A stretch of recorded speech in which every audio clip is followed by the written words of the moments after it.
Salut tout le monde, ici Hugo de la chaîne À Contre-champ. Et aujourd'hui, on se retrouve pour la toute première vidéo de ma chaîne.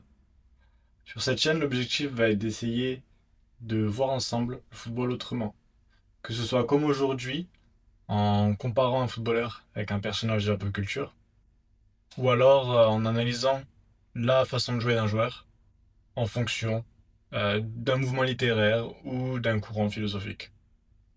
J'ai décidé de faire ma première vidéo sur ces deux personnages parce que c'est des personnes qui m'ont inspiré et que j'aime beaucoup. Euh, Mon joueur préféré, que vous voyez ici, Marco Reus, et le personnage principal de ma série préférée, Ted de How I Met Your Mother.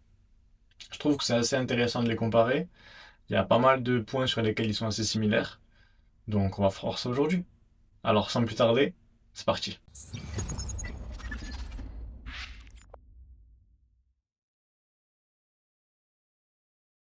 Pour commencer, peut-être que tout le monde ne connaît pas ces personnages.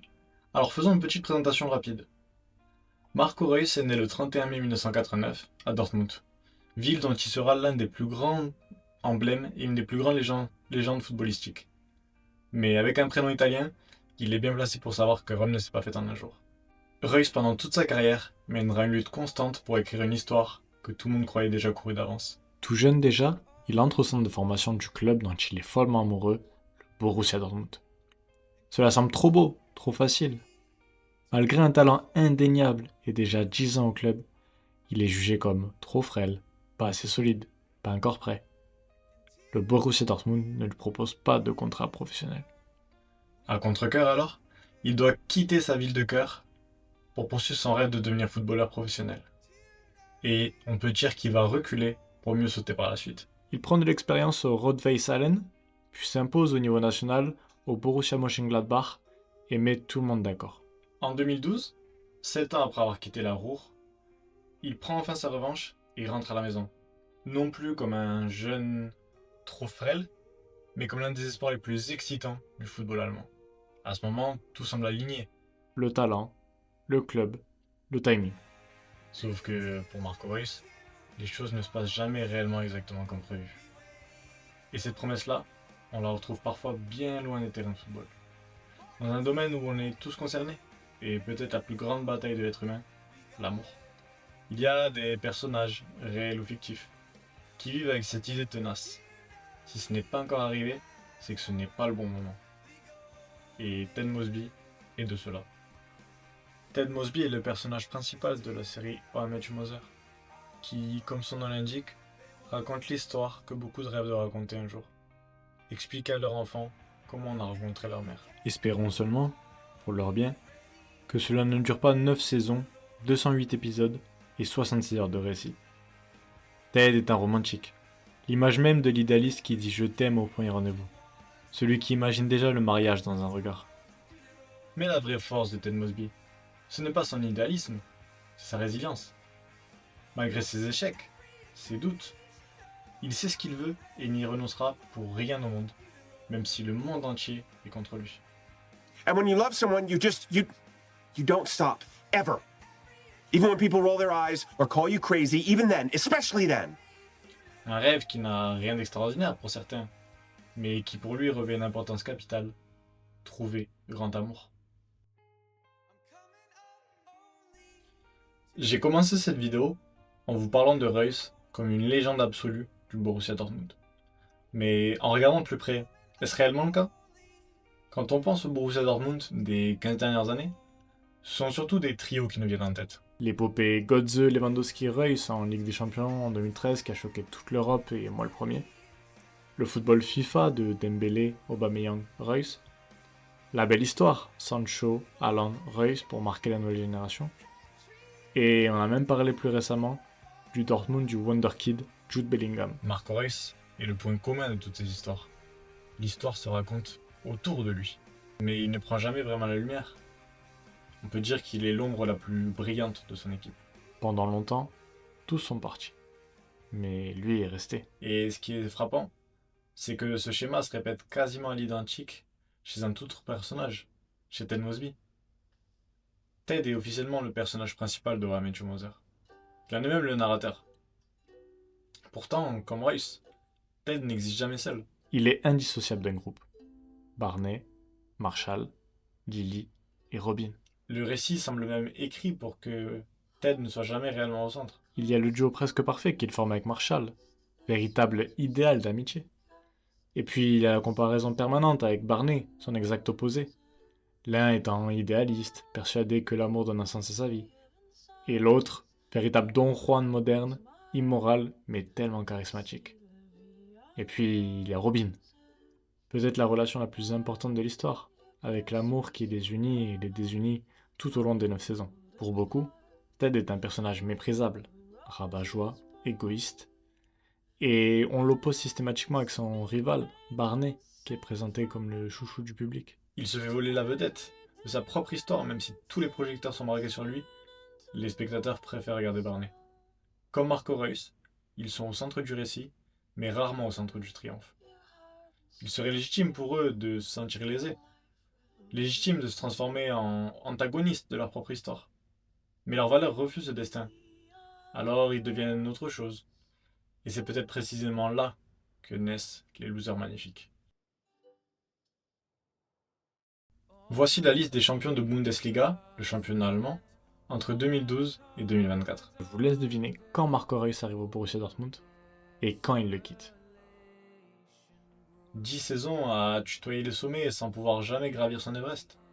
10 saisons à faire une haie d'honneur à ses amis bavarois de la sélection allemande. En effet, contrairement à ce que pensent beaucoup de personnes, Marco Reus n'a jamais remporté la Bundesliga. Une anomalie presque absurde pour un joueur de son talent et une équipe du standing du Borussia Dortmund. Le Bayern a écrasé la concurrence juste le temps de son passage, en échouant juste avant et juste après. Il pensait pourtant enfin tenir son titre en 2023. 2 points d'avance lors de la dernière journée. Une équipe en face qui n'avait plus rien à jouer. Il suffisait seulement d'une victoire. Mais la victoire échappe à Marco Reus. Et c'est malheureusement pas fini. L'année suivante, il dispute le dernier match de sa carrière avec son club de cœur. Et pas n'importe quel match. Le match le plus important de toute sa vie, une finale de Ligue des Champions. Il a eu l'occasion de partir en beauté. La symbolique était trop belle, l'histoire était écrite d'avance. Mais là encore, la victoire ne lui sourit pas. On pourrait en rire presque si ce n'était pas si cruel. Et on n'avait pas encore parlé de la sélection allemande. Blessé en 2014, il manque la Coupe du Monde que l'Allemagne remportera alors qu'il était un de leurs meilleurs joueurs. Absent de nouveau en 2016, l'Allemagne atteint les demi-finales de l'Euro. Présent en 2018 pour une fois, il vit une élimination historique et humiliante dès le premier tour. Dans un monde juste, on devrait se souvenir de Marco Reus pour son talent, son élégance balle au pied, ou son intelligence de jeu et sa loyauté pour son club de toujours malgré les sirènes des grosses écuries européennes. Mais vous commencez à comprendre que ce joueur n'est définitivement pas comme les autres. Pour Marco Reus, la première image qui vient en tête est quasiment toujours la même. Les blessures, les absences, les moments manqués. 1621 jours, c'est l'équivalent de plus de 4 ans complets ou 5 à 6 saisons pleines d'indisponibilité sur l'ensemble de sa carrière. C'est absolument phénoménal, et c'est avant tout pour ça qu'il restera dans les livres d'histoire. Et pourtant, contrairement à beaucoup de joueurs dans son cas, ce n'est pas dû à une mauvaise hygiène de vie ou un manque de sérieux, mais à ce que certains appellent carrément une malédiction. Le parallèle est tout trouvé. Je connais aussi un autre personnage qui est plus connu pour ses échecs que ses succès. Celui qui vit une malédiction au quotidien. Et je crois que vous commencez à le connaître aussi. Ted ne manque pas de qualité. Il est loyal, drôle, intelligent, compréhensif. Et pourtant, quand on pense à Ted, on pense rarement à ses réussites. Jusqu'à la dernière saison d'How I Met Your Mother, au moins, on pourrait résumer Ted par ses échecs amoureux. Robin, Victoria, Stella, Zoé. La liste est trop longue pour pouvoir les énumérer. Sans ces échecs, Ted ne serait pas Ted. On apprend plus de lui à la façon dont il réagit aux échecs et à ses déceptions amoureuses que quand tout va bien pour lui. J'ai parlé plutôt du fait que Barney soit le personnage préféré de la plupart des spectateurs. C'est vrai, mais certains admirent Ted. Ils l'aiment parce qu'il est profondément humain, avec tout ce que cela comprend comme défaut. Ils se trompent. Ils s'accrochent à des histoires qui sont déjà terminées, ou qui semblent vouées à finir avant même de commencer. Et c'est précisément pour ça qu'il divise autant. Parce qu'il n'est pas une version rêvée de nous-mêmes comme la plupart des héros du cinéma, mais une version trop réelle. On espère avec lui qu'à chaque fin d'épisode, il prononcera enfin la phrase qu'on attend tous. And that, kids, is how I met your mother.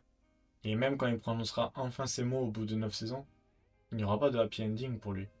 Comme si la malédiction lui avait laissé un peu de répit pendant quelques années, afin de mieux le rattraper par la suite. Marco Reus et Ted Mosby ont un point commun essentiel. Ils ne gagnent pas quand on pense qu'ils le méritent et qu'ils font tout ce qu'il faut pour. Et si on est déçu à chaque déception amoureuse de Ted ou à chaque blessure de Marco, ce n'est peut-être pas parce qu'on est triste de les voir échouer, mais parce qu'on se reconnaît en eux. Mais alors, une question se pose. Si Marco Reus et Ted Mosby peuvent être perçus comme des losers magnifiques, presque comme des personnages dont on pourrait avoir pitié, alors pourquoi sont-ils aussi populaires? En 2016, le jeu vidéo FIFA lance un sondage pour choisir la jaquette du prochain opus. 4 joueurs sont proposés. D'un côté, James Rodriguez, représentant d'un continent entier et joueur du Real Madrid, plus grand club du monde. Ensuite, on a Eden Hazard, alors considéré comme un des tout meilleurs joueurs sur la planète. Anthony Martial, grand espoir français. Et puis Marco Reus. C'est Marco Reus qui est choisi. Et ce vote dit quelque chose. Ce vote dit que l'on ne s'attache pas forcément à ceux qui gagnent tout, à ceux à qui l'avenir est promis. On s'attache à ceux qui racontent une histoire à laquelle on peut croire. De la même façon, How I Met Your Mother est devenue une des sitcoms les plus populaires du monde. Près de 10 millions de spectateurs. Mais alors pourquoi? Parce que ces personnages inspirent. Parce qu'ils nous font rêver. Je me revendique personnellement comme un romantique. Et pour moi, le romantique, ce n'est pas forcément celui qui gagne à la fin. C'est celui qui continue d'y croire quand tout le monde a déjà abandonné. Oui, si j'étais footballeur, il serait probablement préférable pour moi d'avoir une carrière comme celle de Messi ou de Ronaldo. Mais c'est presque trop parfait, trop lisse, trop irréel. Marco me raconte une histoire à laquelle je peux croire. Alors oui, subir 73 blessures en 15 saisons de carrière doit être horrible à vivre. Mais chacun de ses succès est sûrement renforcé par toute cette frustration. Et c'est précisément pour ça que chaque but, chaque passe décisive a autant de valeur. Je célébrais ces buts comme si c'était les miens. Et les supporters de Dortmund ne s'y sont pas trompés.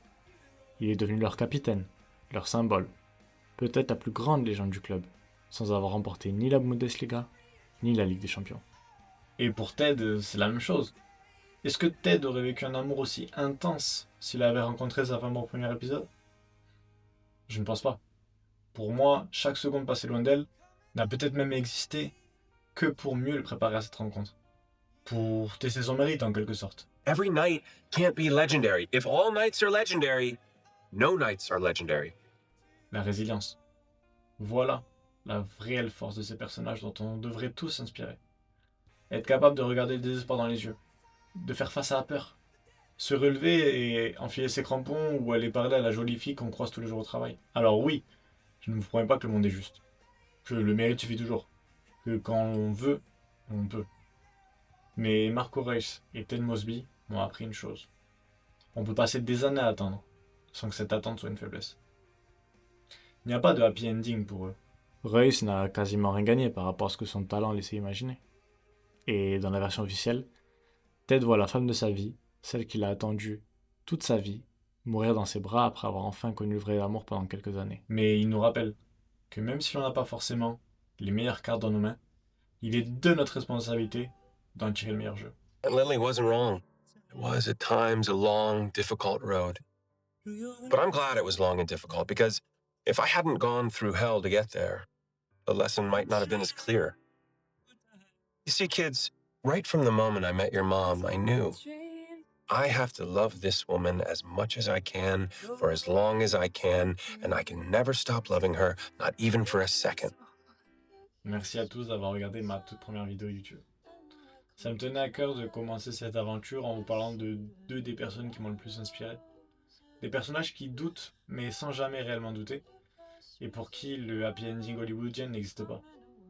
Cette chaîne, à contre-champ, c'est un peu une façon de regarder le football autrement, à travers la fiction, la pop culture, mais surtout à travers nous-mêmes.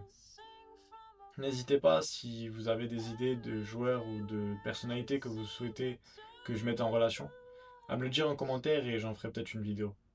Encore une fois, merci à tous et à très vite.